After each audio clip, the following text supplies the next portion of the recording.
Di tengah hiruk-pikuk polemik yang mengguncang pengurus besar Nahdlatul Ulama, banyak orang mungkin berpikir bahwa ini hanyalah silang pendapat biasa, sekadar ketegangan antara Rois Am dan Ketua Umum PBNU, Kiai Haji Yahya Holil Stakuf, atau sekadar soal tambang dan tata kelola keuangan.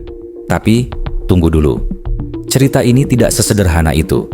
Sebuah suara berbeda muncul, datang dari seorang analis independen yang selama ini dikenal membahas isu-isu intelijen internasional. Nama itu Ridwan Jogja. Ia menarik garis cerita yang jauh lebih panjang, jauh lebih dalam, dan jauh lebih serius tentang apa yang sesungguhnya sedang terjadi di tubuh organisasi Islam terbesar di Indonesia ini. Dalam ulasannya, Ridwan menyampaikan sebuah kesimpulan yang membuat banyak orang tertegun. Menurutnya, konflik yang kita lihat hari ini bukan lagi sekadar persoalan internal NU. Ada operasi intelijen internasional yang bermain, ada kekuatan global yang menyasar NU sebagai institusi dan menargetkan Gus Yahya sebagai figur sentralnya. Ridwan tidak berbicara sembarangan. Ia menyusun analisisnya memakai teori ancaman, menganalisis dinamika Israel-Palestina, dan melihat posisi NU dalam percaturan global. Dari sinilah ia menilai kiprah internasional Gus Yahya dalam mendorong perdamaian telah memunculkan kegelisahan bagi pihak-pihak yang tidak ingin stabilitas itu terwujud. Dalam videonya, Ridwan menjelaskan langkah demi langkah bagaimana Gus Yahya hadir di forum internasional, berdiplomasi lintas agama, dan berkali-kali menyuarakan isu Palestina di hadapan dunia. Jejak yang menurut Ridwan cukup untuk membuat beberapa kekuatan besar merasa tidak nyaman. Dan di sini letak ironi itu muncul. Salah satu alasan yang dipakai untuk memberhentikan Gus Yahya adalah tuduhan bahwa ia tidak mendukung Palestina. Sementara rekam jejak internasionalnya justru menunjukkan sebaliknya. Apakah ini kebetulan? Atau ada sesuatu yang bergerak di balik layar? Ia membuat publik bertanya ulang. Apakah ini benar hanya konflik internal? Atau ada operasi yang jauh lebih besar? Mari kita simak ulasan lengkapnya. Karena itu kita akan mengupas apakah gonjang-ganjing internal di PBNU ini ada kaitan dengan jejaring intelijen asing. Apakah Nahdlatul Ulama sedang ditarget oleh intelijen asing? Dan benarkah Zionis internasional marah dengan Gus Yahya? Isu utama yang menyeruak di media antara dengan Rois Am dengan Ketua Umum PBNU adalah tudingan, tanda petik, Ketua Umum PBNU memfasilitasi Zionisme internasional. Tetapi sebenarnya kalau kita mau membuka fakta dan data secara terbuka tanpa pretensi, secara objektif, kita lihat bahwa ternyata kunjungan Gus Yahya bertemu dengan Benjamin Netanyahu itu terjadi pada tahun 2018.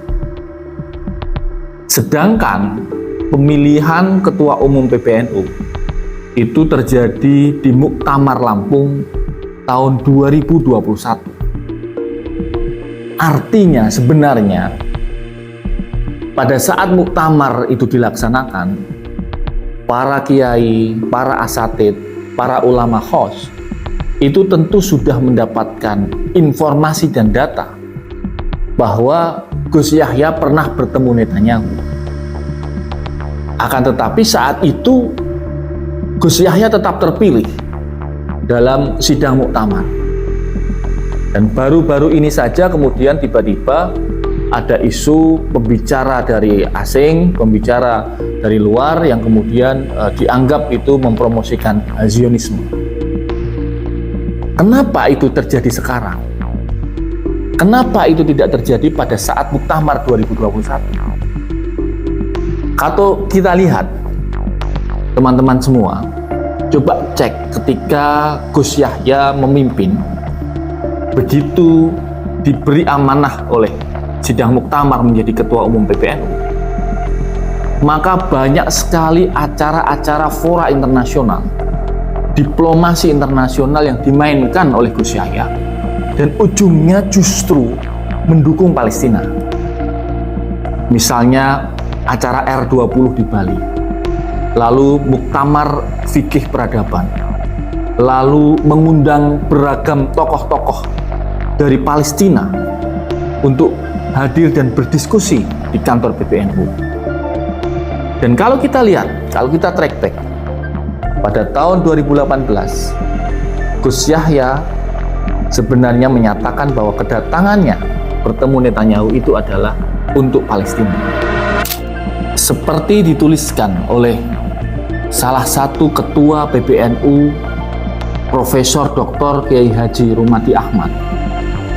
Beliau menulis dalam salah satu artikel di situs islami.co bahwa Gus Yahya pada saat berkunjung di tahun 2018 bertemu dengan Netanyahu secara tegas menyatakan kunjungannya untuk mendukung Palestina. Dan menurut Profesor Dr. Rumadi Ahmad, sikap itu menimbulkan kegusaran bahkan kemarahan dari pihak Netanyahu. Informasi yang diperoleh oleh beliau, bahkan orang-orang yang mengatur pertemuan itu dipecat oleh organisasinya karena dianggap gagal untuk menyelesaikan misi Zionisme. Ini yang saya kira belum banyak dibahas. Bahkan Gus Yahya juga mengundang tokoh-tokoh senior Palestina, misalnya Mahmud Al-Abbas, untuk bicara tentang perdamaian, bicara tentang negara Palestina yang maju, berdaulat, dan makmur. Dan ini terjadi terbuka di PBNU.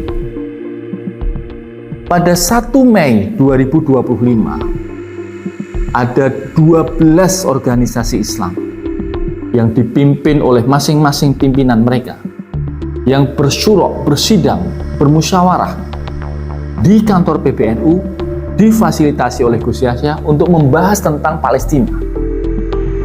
Bahkan dalam forum itu semuanya mendukung NU untuk bersuara lebih keras mendukung negara Palestina yang merdeka dan berdaulat.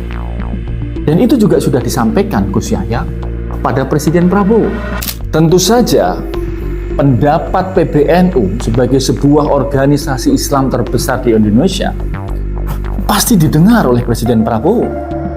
Dan itu terwujud ketika Presiden Prabowo di forum resmi PBB menyatakan dukungannya terhadap negara Palestina.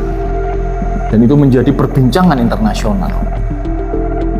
Nah, dugaan-dugaan bahwa intelijen asing termasuk gerakan Zionisme internasional menganggap bahwa Gus Yahya sebenarnya ancaman buat mereka, ini makin mengkerucut.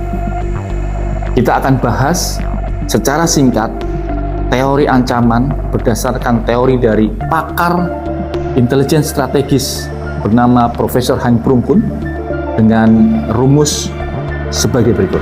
Profesor Han Prungkun dalam metodologi mengukur ancaman menuliskan rumus threat atau ancaman itu sama dengan perkalian dari intensi dikalikan capability dikalikan circumstances dan dikalikan vulnerability. Nah, mari kita lihat apakah Gus Yahya bagi Zionis itu merupakan threat. Bagi Zionis, apakah Gus Yahya mempunyai threat, menjadi threat, menjadi ancaman? Kita lihat dari intensi atau niat Gus Yahya. Tentu saja Gus Yahya intensinya adalah mendukung Palestina. Jadi skor intensi di sini, skornya adalah besar, mungkin 9. Niat beliau dengan mengumpulkan para ormas Islam di Indonesia, kemudian mengaktif mendukung fora internasional diskusi tentang Palestina, itu tentu saja intensinya menjadi 9. Lalu kita lihat capability beliau. Capability beliau jelas, beliau memimpin NU 100 juta lebih umat yang berada dalam naungan bendera Nahdliyin. Tentu saja capability beliau skornya sangat tinggi, bisa 9. Lalu bagaimana dengan circumstances? Hari ini situasi dunia hampir semuanya mendukung Palestina. Termasuk di medsos di Indonesia, situasi di Indonesia semua medsos mendukung Palestina. Tentu saja bagi Zionis itu skornya, ancamannya menjadi besar. Lalu bagaimana dengan vulnerability? Ini adalah vulnerability dari pihak mereka. Nah, jelas sekali bahwa mereka ternyata tidak bisa mengendalikan atau tidak bisa menjadikan boneka atau menjadikan kaki tangan atau antek seperti yang mereka harapkan. Karena itu jelas vulnerability mereka besar. Dari teori perungkun ini kita bisa lihat bahwa jelas Gus Yahya memenuhi semua skor untuk dianggap sebagai ancaman bagi gerakan Zionis. Karena itu wajar kita curiga ada campur tangan intelijen asing yang masuk merusak secara senyap menggunakan berbagai macam cara. Bagaimana caranya Gus Yahya tidak lagi mengendalikan Nahdlatul Ulama.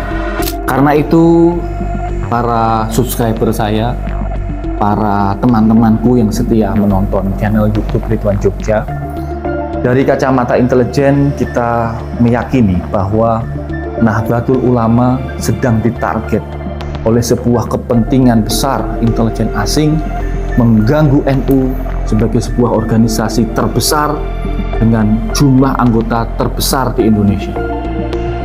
Ini saatnya kami berharap para kiai, para pimpinan, para asatid, para ulama yang tergabung dalam naungan dakwah Nahdlatul Ulama, kami sebagai umat sungguh berharap terjadinya islah. Gus Yahya juga sudah meminta maaf kalau mengakui kalau ada yang salah dalam kepemimpinan beliau, dan beliau sudah meminta maaf, bahkan meminta untuk bertemu pada Romo Kiai Haji Miftahul Akhyar sebagai Rois Am. Dan kami sungguh berharap para yai kemudian menenteramkan kita semua dan menyadari bahwa ada sebuah kekuatan senyap, sebuah jaringan jahat, jaringan intelijen asing yang sedang berupaya menggerogoti dan menghancurkan Nahdlatul Ulama. Kita sungguh berharap NU kuat, NU solid, dan dengan demikian Indonesia menjadi resilience, Indonesia mempunyai daya tahan yang makin baik. Saya kira saya akhiri video kali ini, dan monggo kalau ada komentar, ada tambahan data, silakan bisa tulis di bawah komentar di sini. Sungguh Al-Fakir, saya sebagai seorang yang banyak kesalahan, mohon maaf apabila dalam menganalisa ini mungkin ada yang dianggap keliru, ada yang dianggap salah, saya mohon maaf. Tapi sekali lagi, ini sebuah peringatan bahwa NU sebagai sebuah organisasi terbesar Islam di Indonesia harus kita selamatkan dari tangan-tangan jaring-jaring intelijen asing yang membahayakan masa depan umat Islam. Matur nuwun sudah nonton, kita ketemu di video berikutnya. Salam intelijen.